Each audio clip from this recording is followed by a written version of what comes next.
भगवान श्री राम का मंदिर अयोध्या में बनकर तैयार हो चुका है, लेकिन अभी कुछ ऐसी चमत्कारिक घटना सामने आ रही है जिसे देखकर हर कोई हैरान है, जो गिद्ध पिछले कई सालों में हमें नजर भी नहीं आए। अचानक अयोध्या के अंदर बड़ी संख्या में गिद्धों का झुंड पहुंच गया है। कई लोग इन्हें साक्षात जटायु कह रहे हैं, जो भगवान श्री राम के मंदिर की प्राण प्रतिष्ठा में शामिल होने के लिए आए हैं। लोगों को हैरानी इसलिए हो रही है क्योंकि जो गिद्ध की प्रजाति विलुप्त होने की कगार पर है, साल 2000 के बाद इतनी संख्या में कहीं पर भी नजर नहीं आए, और इतनी बड़ी संख्या में अयोध्या पहुंच जाना वाकई में भगवान श्री राम का चमत्कार है। और यह जब खबर मीडिया के अंदर पहुंची तो सब जगह भगवान श्री राम के चमत्कार की चर्चा होने लगी। इस चमत्कार को आज साइंटिस्ट भी मान रहे हैं। आज के इस वीडियो में भगवान श्री राम के मंदिर बनने वक्त हुए वह चमत्कार बताएंगे, जिसे सुनकर आप भी चौंक जाएंगे। आखिर क्यों नेपाल से दो जो विशाल शिलाएं लाई गई थीं, जिस भगवान श्री राम की मूर्ति बनाई जानी थी, लेकिन उनसे मूर्ति न बनाकर दूसरे पत्थरों को लाया गया।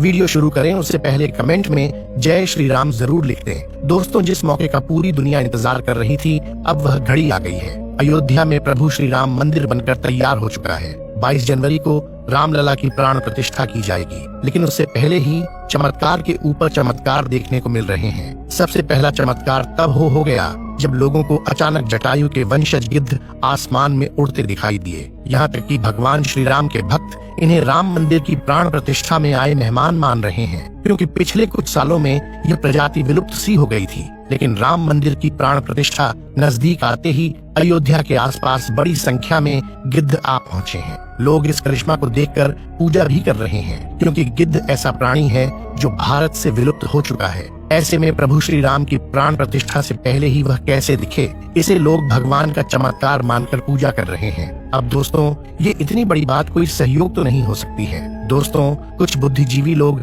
रामायण के होने पर ही सवाल उठाते हैं। उन लोगों का मानना है कि रामायण असल में एक कहानी थी, मगर दोस्तों आज भी रामायण से जुड़े हुए कई सारे ऐसे सबूत मौजूद है जो हर किसी को मानने के लिए मजबूर कर रहे हैं। भगवान राम ने जो पुल बनाया था लंका जाने के लिए, वह आज भी मौजूद है। उसे वैज्ञानिकों ने भी माना है। वैज्ञानिकों ने उसे देखकर कह दिया कि यह कोई प्राकृतिक नहीं है, बल्कि यह इंसानों द्वारा बनाया गया पुल है, और जिस जगह पर वह पुल बनाया गया था वह आज भी उसी जगह पर मौजूद है। उस समय भगवान श्री राम ने अपने चमत्कार से पत्थर को पानी के अंदर तैरा दिया था, और उन तैरते हुए पत्थरों पर कदम रखकर वानर सेना लंका में गई थी। दूसरा सबसे बड़ा सबूत रावण खुद की लंका है। रावण की लंका आज भी मौजूद है, और यह चमत्कार भी बहुत बड़ा सबूत है। जटायु गिद्ध प्रजाति से ताल्लुक रखते थे, वहीं जटायु भगवान श्री राम के परम भक्त थे।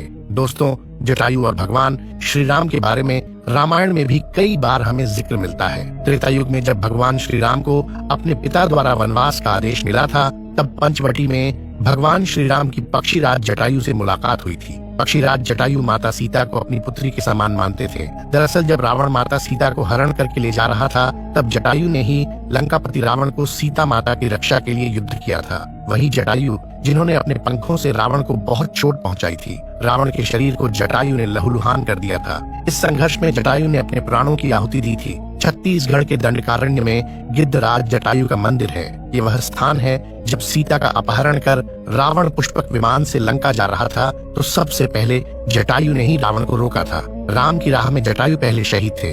राम कथा में प्रसंग आता है जब जटायु के भाई संपाति ने कहा कि मेरे पंख कमजोर हैं, मगर आंख दूर की चीजें देख सकती है, इसीलिए मैं सीता जी को अशोक वाटिका में बैठी देख रहा हूँ। इसलिए लोग इन्हें साक्षात जटायु के वंशज मान रहे हैं। दोस्तों, अयोध्या नगरी के अंदर ही भगवान श्री राम का जन्म हुआ था, जिसका जिक्र वाल्मीकि की रामायण में भी है। सालों तक चले राम राज्य के बाद जब श्री राम ने जल समाधि ले ली, तो अयोध्या नगरी सूनी हो गई। पौराणिक मान्यताओं के अनुसार उज्जैनी के राजा विक्रमादित्य जब यहाँ आखेट करने आए, तो उन्हें उजाड़ भूमि पर कुछ चमत्कार दिखाई देने लगे। खोज की तो पता चला कि यह श्री राम की जन्मभूमि है। इसके बाद उन्होंने यहाँ श्री राम के भव्य मंदिर का निर्माण कराया, जिसमें काले रंग की कसौटी पत्थर वाले 84 स्तंभ थे। समय समय पर यहाँ राजाओं मंदिर की देखभाल की, लेकिन 14वीं शताब्दी में जब भारत में मुगलों का शासन हुआ, तो श्री राम जन्मभूमि को नष्ट कर वहाँ बाबरी मस्जिद बना दी गई। 1525 में राम जन्मभूमि मंदिर को बाबर के सेनापति मीर बांकी ने ध्वस्त करवाया था।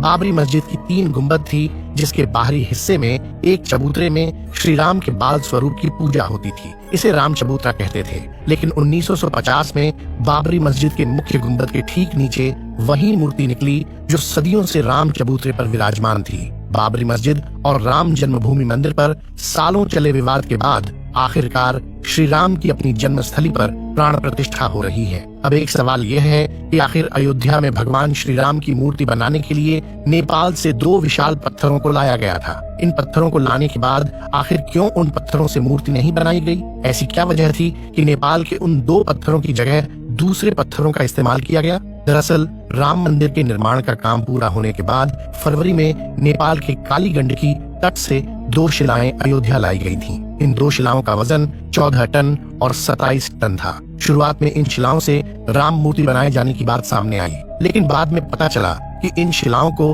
राम मूर्ति बनाने के लिए उचित नहीं पाया गया। भारतीय मीडिया में छपी कुछ खबरों के मुताबिक इन पत्थरों से मूर्ति नहीं बनाए जाने की एक वजह राम मंदिर से जुड़े संतों की ओर से जताई गई आपत्ति थी। खबरों के मुताबिक कुछ संतों का मानना था कि इन पत्थरों को मूर्ति निर्माण में इस्तेमाल नहीं कर सकते, क्योंकि कालिंदी की चट्टानों को तोड़ा नहीं जाना चाहिए, क्योंकि वे शालिग्राम के बराबर हैं। हालांकि अयोध्या पहुंचे नेपाली प्रतिनिधियों के मुताबिक इन शिलाओं की तकनीकी जांच के बाद मूर्तिकारों ने कहा कि ऐसी शिला से मूर्ति तराशना